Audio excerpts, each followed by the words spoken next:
Hello and welcome to a very special podcast series, Unusual Suspects. I'm your host, Gaurav Chaudhary. This is a series about unraveling stories of entrepreneurs, investors, and businesses that are disruptors, yet not in your face.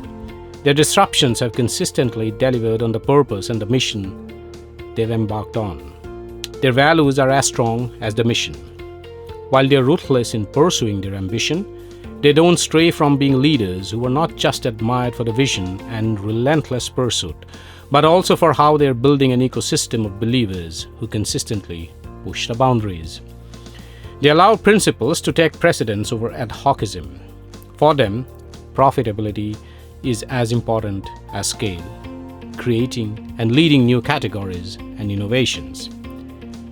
In each episode, I speak to one such leader, talking to her or him or them about their business, lives, inspirations, interests, challenges, pivot moments and turning points, successes, failures, agonies and ecstasies, and of course, frustrations. It is as much about their personal life stories as about their entrepreneurial journeys. Unusual Suspects streams on earshot.in, spotify.com, Apple Podcasts, Google Podcasts, moneycontrol.com, and a host of other podcasting streaming platforms. For this episode, I'm delighted to have Raju Vanapala, founder and CEO of Way2 News, a hyperlocal news app. He started Way2 Online Interactive India in 2004, which ran the country's largest consumer messaging portals, way2sms.com and 160by2.com, and amassed over 45 million users, making it one of India's most successful internet startups. Welcome to Unusual Suspects, Raju. Thanks, Gaurav. Thanks for having me here. I'll start off with a very basic question. How would you describe your company? Is it an aggregator of hyperlocal news? Or is it a content factory in different languages where you put out news through a team of journalists and editors, just like any other news publication or portal? Or are you something else? Well, aggregator, publisher and portal are something that Way2 News is definitely not. Our league is different. Way2 News is a content crafting company for the mobile first vernacular audience. Back in 2015, I observed that vernacular audience were deprived of content in regional language. We solved that problem first with regional language news updates, and then we launched our hyperlocal initiative. 7 years down, we are deemed as the new daily for Telugu, considering the adoption, engagement, and massive penetration. Inside the house, we are a tech company doing content and constantly digging into mobile user behavior. So, how do I say, we are a Telugu daily? The reason is because 70% of our audience are using our app regularly. And we achieve this through highly relevant content. Way2 News uses language to make an impact on everyday's life, whether that be as small as helping to decide where to eat or as big as choosing a representative in a government. So overall, to be precise, in one sentence, we are a new daily for language audience. So how many languages are you in, Raju, right now? Well, we are available in 8 languages: Telugu, Tamil, Kannada, Marathi, Gujarati, Bengali, Hindi. And the focus is on Telugu and Tamil at this moment because our business strategy is slightly different. We go language-wise, we go market by market. We have proven ourselves in Telugu already. We have achieved certain scale and it's still growing. And right now the focus is on Tamil. Gaurav, we generally give ample time to each market to understand how it works, what content works, on the preferences of the language audience. And then probably once we achieve to a certain scale, we move on to other markets. So right now the app is available in 8 languages. And how many more languages do you intend to add in the coming months, or maybe say in the next 12 months? Well, next 12 months, if you ask me, we don't have any plans to add any new languages. We are not in a hurry to add more languages at this moment. We look for scale in the market that we operate rather than going after languages at this moment. You are also using artificial intelligence or AI for delivery and filtering of hyperlocal news to your audiences. Explain the process to me. How does it work? Well, Gaurav, we primarily employ AI in two areas. One, while gathering information from stringers and contributors. Two, while distributing content to our target audience. So when it comes to sourcing, we have created a clear structure for stringers to avoid people sending content that has already been published. It spans the time of all the parties, all the stakeholders. The system always encourages them to submit unique stuff. So AI performs basic proofreading, checking the image quality, whether the text was copied from another source or not. Also, we have built our own dictionary that autocorrects any faults in the content, in order to ensure the basic hygiene of the content. In addition to this, we also control the amount of information that we deliver to our audience in order to provide a positive experience. Our algorithm has been fed up with optimal stories that can be published in Taluk based on a population. So this is something we have fed up already to the system based on the population of that Taluk. Imagine a Taluk with a lakh population. Okay, we don't want to publish more than 5 stories to that Taluk. So imagine if I'm getting more news, from particular Taluk than the estimated optimal number, then obviously the likelihood of publishing that piece will be less. So we alert the users. So we use AI in order to alert or to make or empower these contributors more informative. Right. Also, this Right. provides our stringers with far better understanding of what content will be permitted and what will not be permitted at certain times of the day. How do you generate the content? Who provides the news, for instance? Well, we have a set of audience. One, our audience can contribute content to our platform. Two, we have professional stringers who generally are providing content to the existing media. They can also report to us. And when it comes to my first point of general audience, majority of the times we have seen teachers from rural areas, students who are probably like unemployed. They are contributing to waiting news today. Absolutely. We have also seen ChatGPT and other generative AI becoming increasingly efficient in putting out content. But news content in current affairs requires high quality checks and balances, and attribution to cut out fake news and misinformation. How do you achieve this? Well, I seriously doubt that technology can determine whether something is fake or not. So we deal with it in a two-leg strategy. One, we have proactive measures, and then we have reactive measures to achieve or to control the fake news. Now, if you could look at basically what is fake news? Fake news is typically created by someone with ill intent or by propaganda with a purpose, right? They often conceal their identity in order to get away from their activity, right? They generally choose social media to accomplish this because they can conceal their identity and they can get away easily, if they choose social media. But when it comes to way to news, we have numerous checks and balances in order to, keep these bad actors away from the system. At first level, we take contributors' identities and we verify them. And especially if you're a new contributor, right, we sometimes reach out to the person, and we understand the profile of the audience who is contributing and the purpose of his contribution as well. So there itself, we are filtering out all the bad actors, and that way we are achieving the hygiene in the system. That is one. So I'll call it as a proactive measure, And when it comes to the reactive measure, it's generally difficult to judge a piece of information as a fake or not by sitting in a central location in Hyderabad, because we get content from every corner of the Telugu states, Tamil, etc. So what we do is we deploy contributors. In fact, we empower our contributors to report something as fake, because we display whatever the stories that we are publishing to all the reporters. So if someone finds that some content is fake or is a misinformation or is a misleading information, right, that person can report to us. And our quality team continuously monitors for these red flags. And the moment we have a red flag, we take the story down and then we verify it again. So this is how we achieve both proactively and then reactively. I would say, like in the last 3-4 years, we started off our hyperlocal. We hardly have seen only one challenge. We have published more than 2 million content items so far. We never had any a major challenge so far. That means our system is working really fine. What is the level of human intervention you have while a ranking of news stories in different languages, or is entirely driven by the recommendation engine that depends on users' reading patterns, similar to a music playlist or a streaming app? Well, see, we are not completely relying on AI at this moment, and systems have not been evolved that way. Our system works in two ways. One, human empowers AI, and AI empowers human. So over a period of time, probably AI can probably handle a large volumes of data, and probably a large set of complex decisions will be taken by the AI. But at this moment, human is empowering our AI. So as you know, at this moment, it's a mix of both human and AI. For instance, to give you an example, we get almost 12,000 content pieces every day to our house from Telugu and Tamil.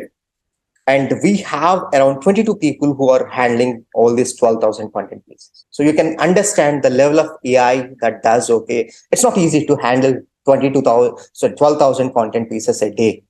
And That's hardly 22 people are just deployed, okay, to handle all this. That means AI is definitely helping us in identifying especially in the basic hygiene checks, etc. But at the same time, okay, a human decides on where to publish, what to publish, all that.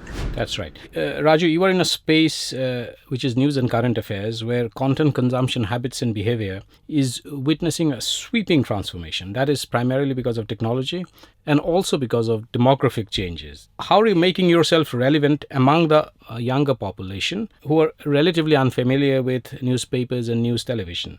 Yet, they're well informed through digital sources other than newspapers and news TV. So how do you make yourself relevant and, for this class of people who are increasingly going to be the primary consumers of news and current affairs content? So Gaurav, see, the younger population is a very broad term. We cannot generalize it.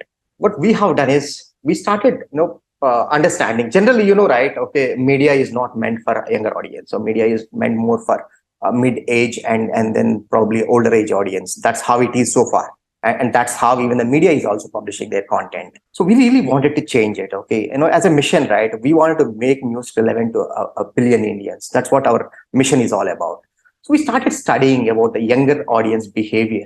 So what we realized is the younger audience have more mistrust on media and news. Their source of information are memes, videos, infographics, which are more questioning. So their consumption pattern is totally different from the traditional people's consumption pattern. So that's why we have done several changes to our approach. And we have done this 3 years back, and it's working out really well.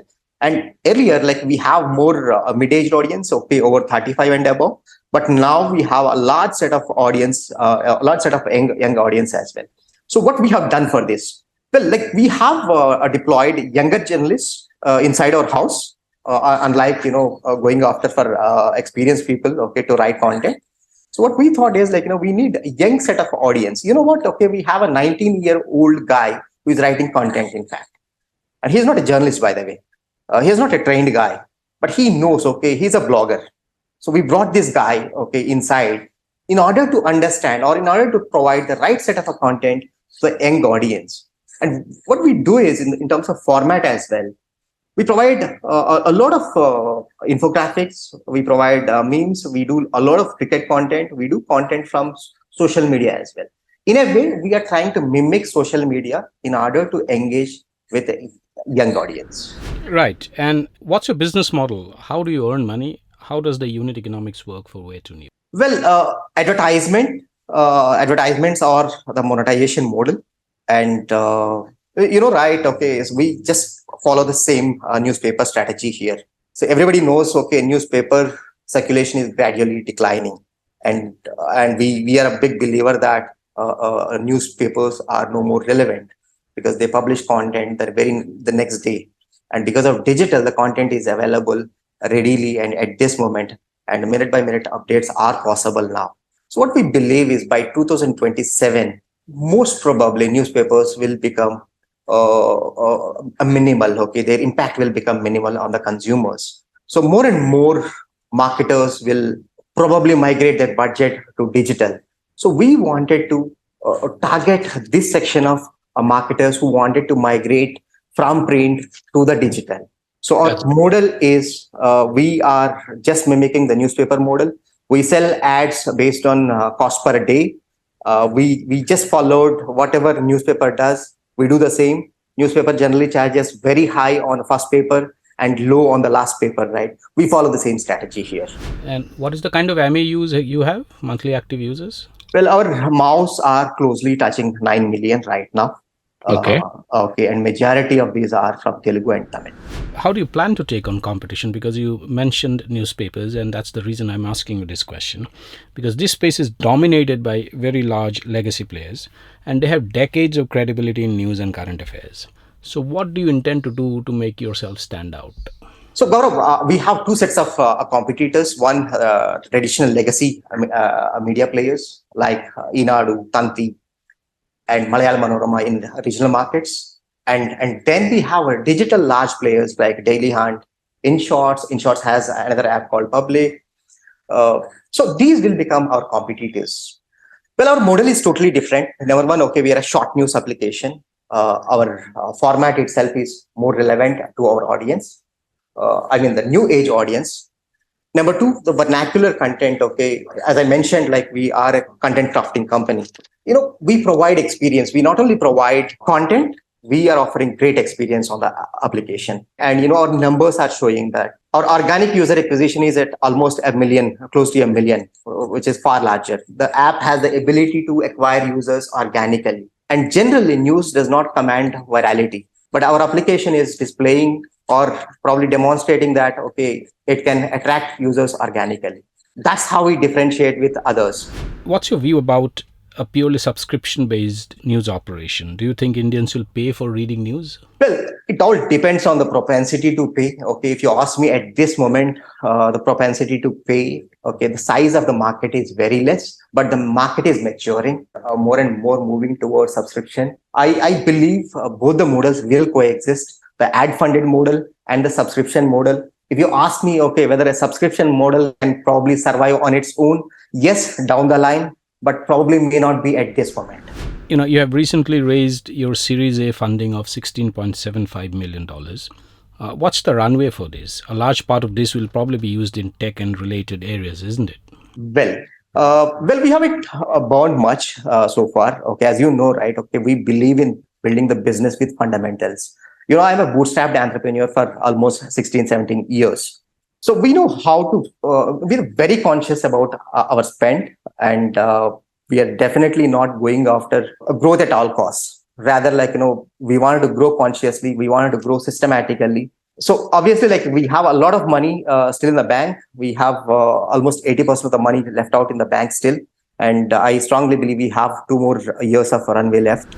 2 more years of runway left. And, your funding remains a case study for investment in startups, particularly in the news and current affairs space, because investors are generally shying away from investing in this space, but have shown appetite, which is demonstrated in your case too, for hyperlocal news. What explains this bullishness? Well, see, we have demonstrated that consumer tech companies can be built profitably at scale. And we are a profitable company before we got funded. And we have proven in one market already that we can beat the competition. Although we are a late entrant in the category, we have beaten all these guys in one market. So all we have to prove to them is that this can be replicated in other markets. And our initial signs in Tamil Nadu have shown that, okay, we have a great appetite to become successful in other markets as well. That has made us to convince our investor. On top of this, our numbers, in fact, okay, our metrics, the business metrics are far, far superior than the competition. Our organic acquisition, okay, is massive.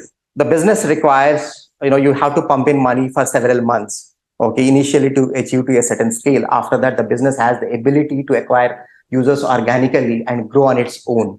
Unlike the competition, you have to pump in money always in order to grow. But waiting news does not require money to be pumped in all the way.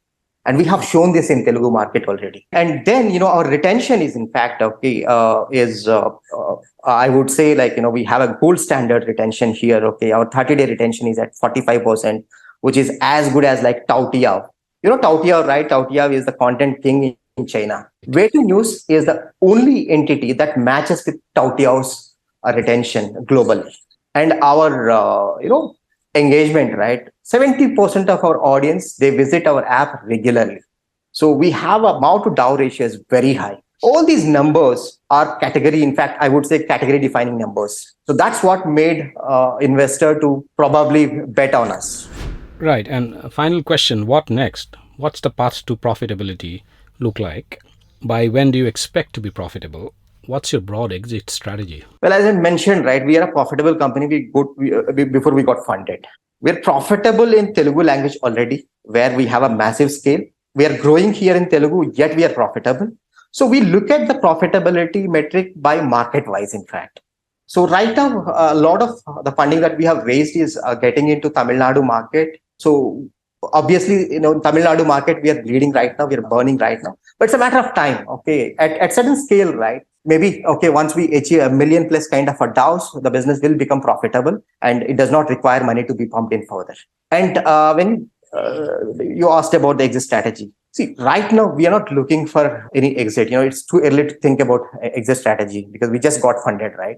And on top of it, okay, my investor is a green fund. Okay, they generally stay very long, unlike other VCs. Okay, they have a 7 to 10 year kind of a window period, right? But my existing investor probably can stay anywhere between 10 to 15 years. So they don't.